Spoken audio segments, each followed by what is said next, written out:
We continue to find in China that it is a very fluid business environment. And if there's one word that you take away with you at the end of the day today, it is this concept of fluidity. One of the interesting things we find is that the direction of change in China simply is not linear.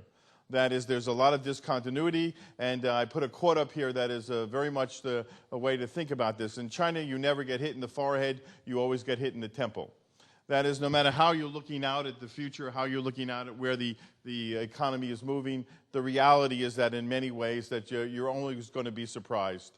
And in fact, one of the things we always say is that the only surprise in China will be if there are no surprises. We've got a general directionality of where the market is going and how it's developing, but one of the things that we always constantly seem to find is that whether you're in one geography or another geography, the rules of the road seem to change from place to place, situation to situation, and industry to industry.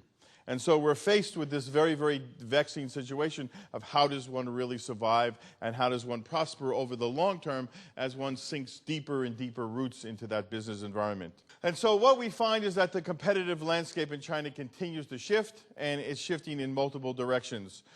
Most important is that at the turn of the century, China became a member of the WTO. People expected some important changes to occur in that economy.